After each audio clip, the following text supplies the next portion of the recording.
What's up, everybody? Welcome back to Taste Like Music. Jason and Joe here, 1984 Deep Dive Week. If you didn't see it yet, my top 25 albums video is out. You can go check that out. Now it's Joe's turn. He's going to run through his top 25 albums of 1984. Like I said at the beginning of that video, this is basically us kind of revamping our Albums of the Year series. We spend a couple months listening to as much as we can from a year and then give a full top 25. It's all you. I'm just here for support. Moral support, make glib comments. Unlike Jason, I think 1984 is pretty strong. I ended up with 47 4-star albums, 9 4.5-star albums, and 7 5-star albums. Jason had some 3.5s in his top 25. So yeah, I missed Kramzer this week a little bit. He's my 80s buddy. My top 25, kind of weird, down at the bottom. It's always so like interchangeable. I had a bunch of stuff that was just like up and down and in and out and whatever. So I'll shout out a couple ones that didn't make it. Weird Al in 3D, Perfect Strangers by Deep Purple, Footloose soundtrack, and Jungle by Dwight Tilley. All were close, but didn't quite get there. They could someday, who knows? So we'll jump in here. Number 25, I got Diamond Life by Sade. We did this Sade deep dive, and nobody was that impressed, but I did enjoy these first two from her. And this is like exceedingly smooth to the point of it almost being a detriment how smooth some of the music is. It's like halfway to Yanni territory. But they pull it back because Sade has one of the most lovely voices around. And the sax and the synths, they're nice. They're there. They provide good atmosphere. And you got some nifty songs like Twisty Smooth Operator, Frankie's First Affair, Cherry Pie. I think they're all pretty good songs, and that's what elevates it into 4-star territory and number 25 on my list. Number 24, another one from a deep dive we did. I got Treasure from the Cocteau Twins. This one dropped a little bit for me. I think it was a little higher on my list when we started, but I like it. And I love Elizabeth Fraser's voice. That's obviously the highlight here. The lyrics being word salad for the most part is sometimes tough for me to get around. I wish there was a little more substance there. They seem to just be chosen because they sound pretty or cool in that context. But I like the music. It's very lush. I like the drum machine. I like the way it sort of plays against the beautiful music. And Ivo, Lorelei, really cool songs. So it's still a good record, even though it went down a little bit for me. Number 23, an artist that I guess he was my most listened to artist of this last year, 2023. I'm going to go Star Child from Tina Marie. This one is a nice comeback after the uneven robbery, and this one's a little uneven. The second half isn't as good as the first, but I just love her voice. And this one has her leaning a little bit more into the pop world. Lover Girl was her big hit and her biggest song ever. I think it made it in the top 10. Just a really great pop song, kind of paired up with a heavy rock guitar and that R&B, which is a cool, integration there. I like this a lot better than Like a Virgin from Madonna because unlike Madonna, Tina Marie has just the best voice, ever. It's so powerful. The control in Out on a Limb is just an absolute masterclass. She's just a perfect vocalist. Number 22, one that I've heard before. I don't remember why. I think it's just because Gene Clark makes an appearance. Native Sons by the Long Riders.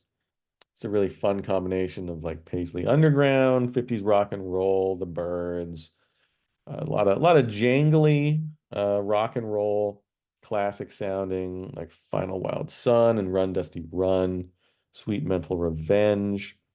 Gene Clark shows up on Ivory Tower, which is a kind of downcast ballad. And it's just like a really nice respite from the synth and 80s pop of 1984. Like it's kind of dusty and 50s, 60s leaning. Cool sound, good songs. Number 22. Number 21, I got a new artist here that I must have heard of her at some point, but we got Nancy Griffith with Once in a Very Blue Moon, one of my favorite new discoveries. This is her breakout album, and it plumbs classic country with a distinctive Americana and bluegrass flavor. She got a really interesting, unique voice. It's not like super powerful, but it's got a lot of character. The lyrics are clever. The instrumentation is incredible. It's got future banjo superstar Bella Fleck on it. It's got a lot of pedal steel from Lloyd Green, who's one of the masters of the instrument, fiddle from Mark O'Connor, and some wonderful harmony vocals from Lyle Lovett. And it just adds just the right touch to some really nice homespun tales there. A lot of ladies so far. 4 out of 5 female singers. Yes, that's true. I like Nancy Griffith. That's a 3.5. Native Sons was one of the higher 3.5s that I was sort of considering for my bottom few spots. Didn't hear the Tina Marie. Don't really like the Cocteau Twins record. And Diamond Life is fine. What was Diamond Life for you? A three or three and a half? It's a good question. I can tell you. I feel like it was a three and a half, but apparently Yeah. not a high one. I gave the entire Sade discography 3.5. Is that the only discography we've ever had one score for every album? Maybe. I think. Very cool. Okay. Well, that's good. I'm glad you at least enjoyed the Nancy Griffith and Long Riders. Number 20, finally something in common. Couldn't stand the weather. Stevie Ray Vaughan. You got Stevie covering Hendrix, Guitar Slim, and Robert Gedden's Tin Pan Alley. While also contributing his own classics, like Couldn't Stand the Weather, Cold Shot. I think this one's just a little more confident, a little bit better production, fuller sound than Texas Flood. His playing is just incendiary, without being too showy or noodly. Like I just don't feel like he does things just to show off. He does it because it works for the song or works for the solo, adds something to it. His tone and feel second to none. And I love the band. I love Tommy Shannon on bass. I love Chris Layton on drums. And I don't think they ever sounded better than they do here. Number 19, this one is more notable for how much everyone hates it. In Remastered 95, he wrote, "Congratulations, you've purchased our worst album. It's Goodbye Cruel World" from Elvis Costello. And it actually may be true. This might be his worst album with the Attractions. Probably is. But it's still Elvis Costello. And to me, that's just like an automatic on my list. It doesn't really matter. The production everyone hates. It was Clive Langer and Alan Winstanley who did Punch the Clock. And that really worked because they didn't take it too far into like the synth and the plastic production. They just go way too far here. It sucks the energy and the power out of a lot of these songs, but there's still Elvis Costello in the Attractions. And there's still some incredible bass playing from Bruce Thomas. There's still some great, if sort of mopey, lyrics from Elvis Costello here. And I think the songs Only Flame in Town, Home Truth, Room with No Number, Worthless Thing, Love Field are all really, really good. And there's some a couple stinkers on here, maybe his first like bad songs show up, but I still really love it, and it's still yeah on my list at number 19. Number 18, another in common, surprisingly maybe. You got Unforgettable Fire from U2. I think side one is about as good as you can get. I love Edge's guitar work throughout. It's incredible. I mean, sort of Homecoming Wire, The Unforgettable Fire, his use of effects and delays and phases and whatever the hell he's doing, just completely unique. It's one of a kind kind of atmosphere production from Lanois and Eno. I know I bashed Lanois yesterday, but today I like them because they really, it's a maximal evocative production, and it really works here. It works for this band in this time, as they move from like post-punk into like their big stadium rocking phase. Bono gets a little too ambitious on side two, and there's some awkward lyrics and stifled or awkward lyrics and stilted ideas, which kind of overwhelm the music for me. But all in all, a pretty solid 4-star album. And my last 4-star, I'm gonna go I Feel For You, Chaka Chaka Chaka Chaka Chaka Chaka Chaka Khan. Her first album after officially leaving Rufus, not her first solo album, but first album post Rufus.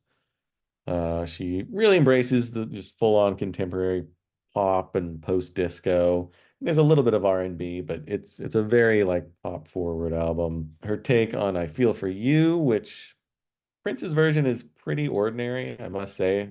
I don't um, denigrate Prince often, but I will say she just completely reworks and transforms this tune into just one of my favorites of the decade. I love Stevie Wonder's chromatic harmonica, Melly Mel, just totally unique, distinctive rap, adds a whole bunch to it. And there's some cool covers. She does Burt Bacharach and Gary Wright.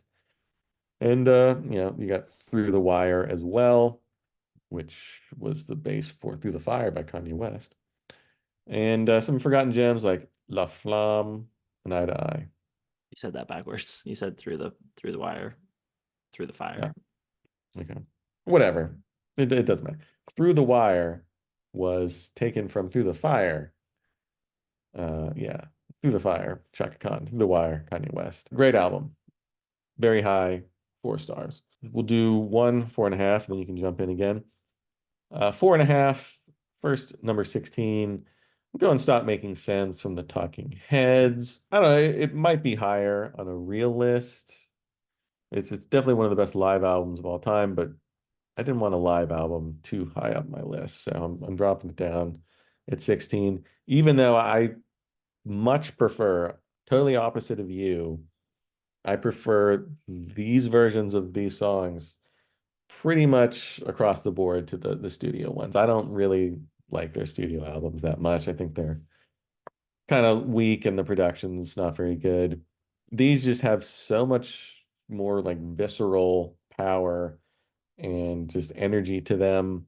The bass playing and the drumming is incredible. And I don't know, there's just something about these live ones. Maybe it's because I heard this album before I heard the studio albums, but Take Me to the River and Psycho Killer are just so good here.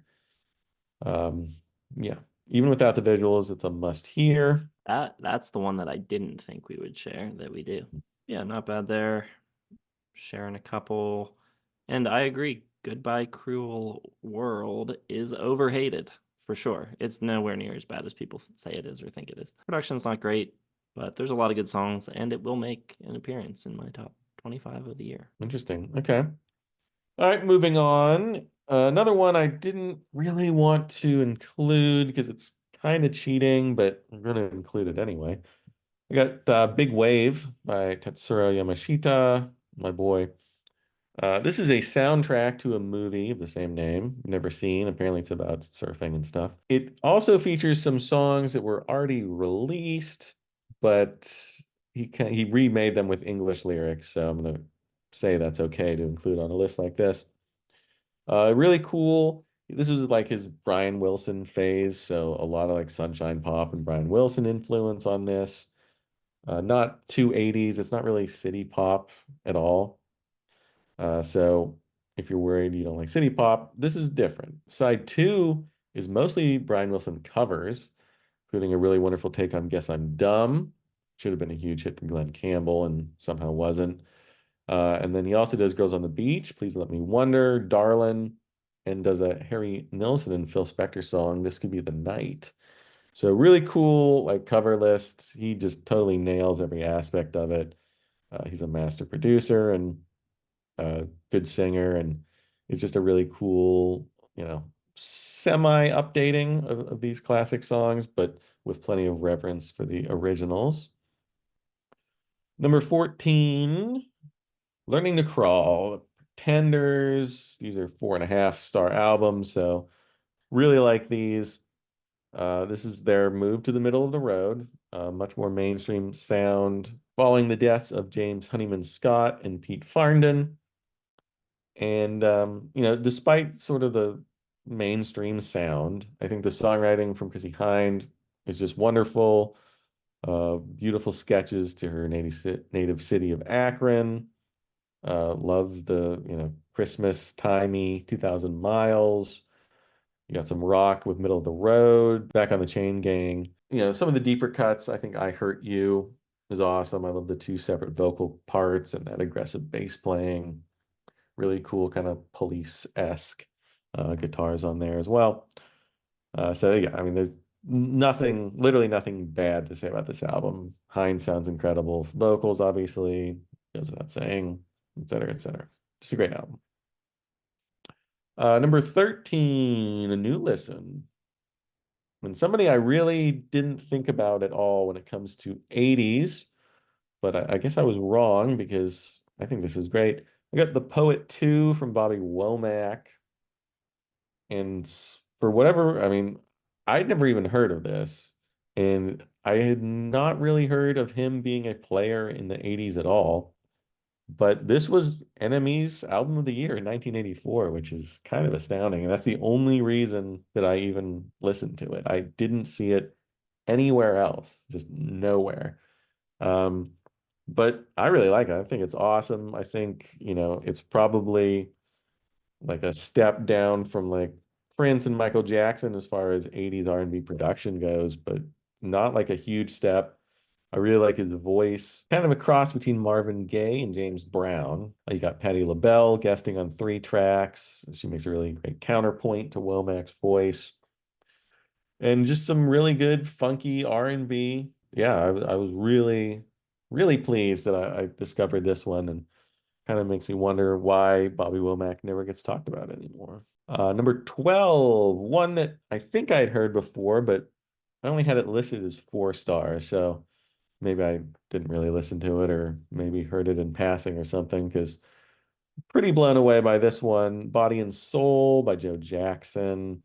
Another album that seems to get memory hold in favor of more success releases like Night and Day or Look Sharp. Body and Soul really leans to like jazz, sophistopop, a little R&B. There's some Latin influence in here. A cool, almost live sounding production style, which really makes it not sound 80s, which is probably a plus for a lot of people. Some of his best set of songs. The Verdict is great. Really jazzy sophistopop of You Can't Get What You Want. Got some Costello-like songs with Go For It. A nice duet, Happy Ending. Just a bunch of really great songs, and I love the instrumentation and the playing on this a whole bunch. Probably my favorite Joe Jackson album, to be honest. And we'll go number 11, and this one drops somewhat. You will be unhappy to see Heartbeat City down to 11. That's a tough. I these top like, well, other than my 5 star ones, they're all so close. Heartbeat City, so many great so many great singles. You cannot argue with songs like Magic Drive, Hello Again, Just What I Needed. The title track is amazing. Are there other songs on this album? Yes. Absolutely there are. I don't remember anything about them though when I'm listening to it. And I know you disagree, but to me, they're just not on the same level, which is fine because you have like 5 absolutely immaculate 80s pop confections. The production is great. The playing is great. Maybe not enough Elliot Easton here, perhaps, but small quibbles, but still a great album. Yeah, I don't buy the deep cuts aren't as good. Stranger Eyes and Looking for Love, especially, I think are 2 of the best songs on the record. Other stuff in that group, Joe Jackson, I didn't like his 82 album, and this one I liked a little more, I think, but I just don't think I like Joe Jackson that much. Bobby Womack was cool. I like that one. And Big Wave, I'm I believe I listened to and didn't like. Yeah, I'm recalling not enjoying the covers. I think I might have given it like a 2.5. Terrible, terrible. Well, that's all right. All right, you're not gonna like this one then. Number 10, my favorite new discovery of this whole darn entire deep dive. And many Westerners, us Westerners, know the name. Because of Plastic Love, the song that kickstarted the rediscovery of city pop here in North America.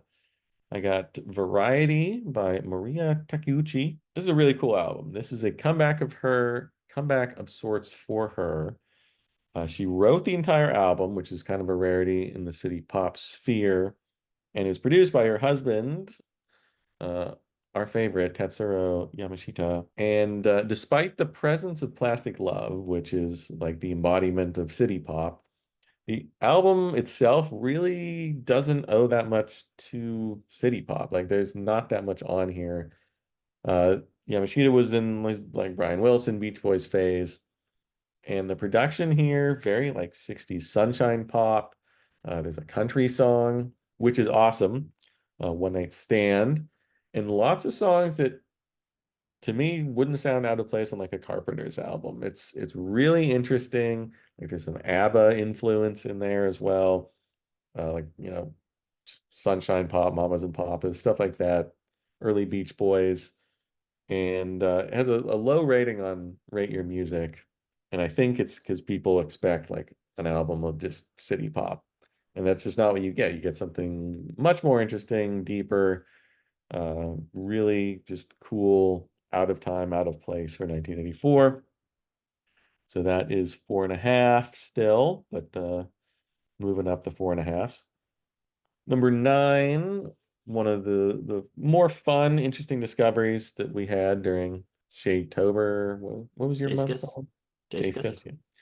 Yeah. Yes, Jace Kiss. I got Swoon by Prefab Sprout, and it like when I listen to it, I feel like I shouldn't like it because it like it does all the things that I don't really like in an album, but it does it so well. Like it doesn't make sense. It like jumps around all over the place. There's all sorts of like melodies that like don't make sense to me. And I don't know if it's just like weird jazz chords or what the hell he's doing. The lyrics like make no sense. They jump all over the place. They're very, I don't know if they're like stream of consciousness, but like he's talking about like basketball and like Bobby Fischer and just weird stuff. Like it is such a weird album and I love it. Like I can't get enough of this album. The playing is awesome. Patty McAloon's a really cool singer. He's a really great arranger. His brother Martin, killer bass player.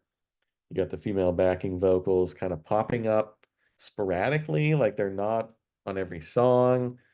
And like sometimes they don't make sense when they come in and you want more of them. But it's just one of those albums that is so contradictory and against what it's confounding and astounding. And it's like perfect in its imperfections. So just a really cool. I bought the record thanks to you. I think you found it at Jerry's. So listen to that a whole bunch, and it sounds even better on vinyl, I must say. Number 8, right on the cusp of 5. I got Defenders of the Faith by Judas Priest. Got to get some metal. There will be some more, don't worry. It's a little more 80s. It's a little faster, I think. It's a little more savage. Maybe a little more one note. But it's got some really cool stuff. The Sentinel is a killer throwback. Jawbreakers, Fast and Furious, Freewheel Burning, just a speedy rocker. Rock Hard Ride Free has some really awesome guitar solos. And dips a little on side 2. Eat Me Alive, not my favorite. Kind of just too much. Heavy Duty Defenders of the Faith to end it.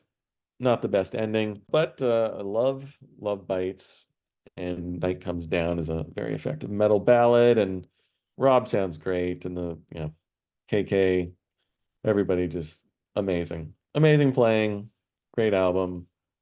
Listened to it a whole bunch. This deep dive, even though I knew it was going to be in my top 10, I just wanted to listen to it. Number 7, this album, I feel like it's cheating to include it, but I gotta have Hatful of Hollow on here. I will spoil alert. I don't have the debut on this list, and it's good. It's like a mid 4-star album for me. But in comparison to Hatful of Hollow, it's just not on the same level. Like these, the John Peel stuff, the David Jansen session stuff, the singles, there's A sides and B sides, and How Soon Is Now is on here, and This Charming Man, and What Difference Does It Make? And it's better than the one on the Smiths. And When It Moves Really Nothing is incredible. There's so much incredible songs on here. Even the weird stuff like Accept Yourself and Girl Afraid that most people don't know, I think are awesome. And it's a 5-star album for me. I love it. And I don't include This Charming Man on the debut because it wasn't supposed to be there. So it's not going to make my songs list either. It's my 1983 winner. So that's also a factor. If that was included, if that was really on the debut, I would have to put it on my list. But I'm doing a little, behind the scenes shuffling here. So yeah, I mean, you really only need Handful of Hollow. Number 6, Born in the USA, Bruce Springsteen. The title track has never been one of my favorites. Kind of, it's an okay song, but literally everything else on here is just top-notch Springsteen.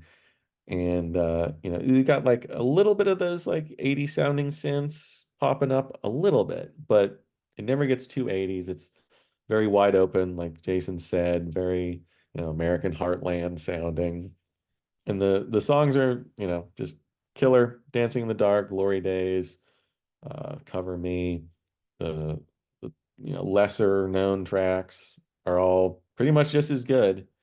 There's really no duds on here, and the band sounds amazing, and Bruce sounds amazing, and it sounds really amazing on vinyl. I gotta say, it went up even a little bit more listening to it with the full experience. So that is up to number 6, 5 stars for that one as well.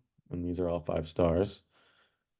So any thoughts on those? Surprised you have Bruce that high, but not surprised to see it. Not that much. I mean, Swoon I knew would be somewhere. Defenders of the Faith. Did you have that at 4.5 stars before, or did you bump that up? I had it at 4.5 when we did the Judas Priest deep Did? dive. Yeah. Okay, top 5. I think this is my same top 5 as before. What? No, I had Heartbeat City last time. Okay, so that's out. So there's one new thing, and it's my number 5. More metal. Ride the Lightning, Metallica, just a thrash metal tour de force. Just one of those records that the influence of this album can't be overstated on the future of metal, thrash, everything. This is where they turned into like a really dangerous, like powerful, smart metal band. Like this is like everything. After the debut, Kill 'Em All was, a really good start for them, but like everything here is better. The singing is much better. The drums are much better. The guitar work is great from Kirk Hammett. The bass, Burton is incredible. The lyrics are such a step up. They're really stark. They're really dark. Hetfield and Ulrich are just like plumbing the depths of the human soul. And you got a power ballad, really the first like metal power ballad in Fade to Black. You got For Whom the Bell Tolls with that incredible opening bass salvo. And it just shows a fearless metal band that has like no limits to their ambition, which is really cool. And yeah, it's very different from the new wave of British heavy metal stuff, the Maidens and the Priests, but it really, I think, established America as a source for really good metal, thrash metal. So that goes up a couple spots from the 1984 Album of the Year series. I was just missing. Really hard to figure out where the 3 big metal albums for me would go. So here's the last one of the big 3. Power Slave from Iron Maiden, just edging out again. They always seem to edge out JP and Metallica, but this is, I think it was my second or third favorite Maiden. I just love it. It's so fast. It's so furious. Technically, it's just perfection. Bruce Dickinson, I don't think he ever sounded better than he does here. Steve Harris's bass lines are just like so over the top ridiculous. I spent so many hours learning like Aces High and 2 Minutes to Midnight, Flash of the Blade.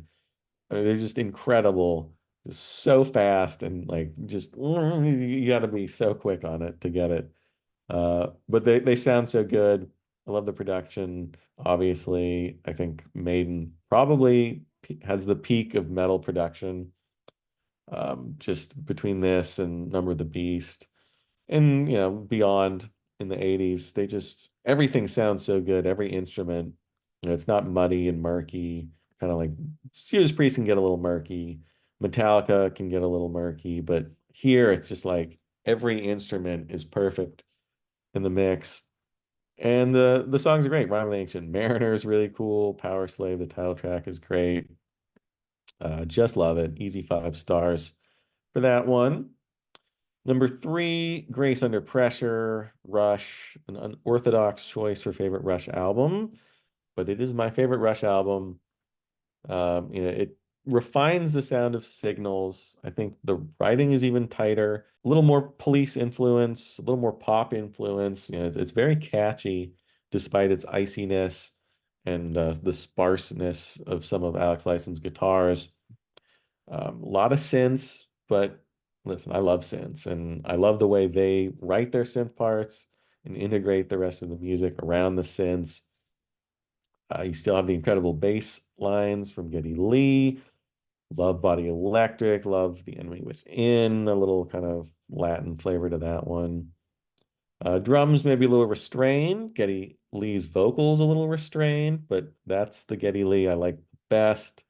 I prefer it to the shrieking 70s stuff. It's just really good, you know, 80s pop music, really, but played by like the greatest musicians of the era. So it's just really cool what they can do with all this stuff. I love the lyrics, the Cold War, the robots, the nuclear war, the threat. Really dark, depressing, but I don't know. Rush like can't be too depressing for me. Like there's always something like hopeful about them and their spirit. So really good. Really love that one. 5 stars there. Would win many other years for me. But I have two perfect tens on my list. And the second one, perfect 10 for 1984 from Van Halen. This is just the most happy album I think I've ever heard. It's not even like, not even all the songs are happy. Like there's some grim stuff on here, but I just cannot listen to this album without like feeling good.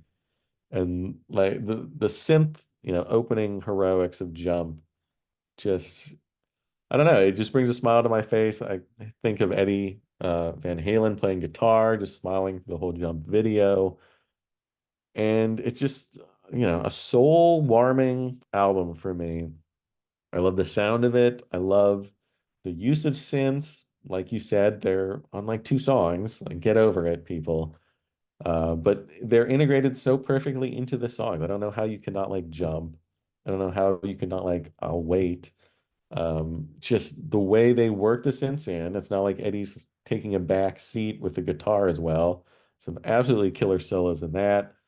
Absolutely killer guitar work throughout the album. I love the drums on this album. I think it was Kramzer who said he didn't think Alex Van Halen was a good drummer or something to that effect. And maybe he's not the best drummer, but his sounds and the way he's playing on this album, I absolutely love. Hot for Teacher is incredible. His drum work on I'll Wait is so cool. And David Lee Roth's not the best singer in the world, but he kind of yelps and works his way through this stuff. Any other year, this would be my winner. It's one of my favorite 20 albums of all time, 15. I don't know. It's really high on my list. I absolutely love it. But it is so far from winning. It might as well be like 2 stars because number one, Purple Rain, obviously.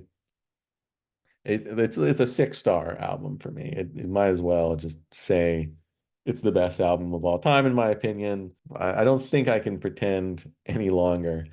It's not Pet Sounds or Physical Graffiti. It's Purple Rain. To me, this is just like, and you touched on it in your review, just the most perfect intersection of like pop, but without losing like any artistic credibility at all. Like there's no like obvious, like sellout songs here. Like everything, every choice on this album is like made with like a 10 out of 10 artistic, credibility first. I mean, everything, like When Doves Cry, like the jagged cutting guitar intro, it's stark and icy and like a skeletal funk workout, and it doesn't have a bass line. Like, no, it just is amazing that he would do that, cut out any bass line. I'm sure the record execs were like, what the hell are you doing? Like, you gotta have bass in there. He basically just creates an entirely like new template. He never uses it again, but I think it was number one. So just everything he did here was the right move, but it was never about like trying to appeal to anyone other than his own artistic, instincts, I think. And it's just amazing. I mean, starting off with Let's Go Crazy, you have Prince as, the preacher telling people, everybody tries to break you down, go crazy, the punch higher floor part, the guitar stuff. Just love every minute of that. I love I Would Die for You. I think it's one of the best synth pop songs ever written. Prince basically, being the messiah of his own song. It ends with Purple Rain, which interestingly enough is a country song. Started out, and Stevie Nicks was supposed to write lyrics and sing it. And she was too scared to do that, and totally get that. So Prince just reworked it. I think Wendy was playing some guitar stuff, and he was like, all right, let's do a, you know, AOR arena rock song. And it turned into just one of the best closing tracks of all time. And it's not like a Journey song either. Like it kind of was influenced by Journey apparently, but there's some really interesting chords in there. The guitar solos, like there's a lot of like muted notes and weird jumps and stuff. And it's just, singularly Prince, and only he could do it, and only he could like turn this into a number two song on the Billboard.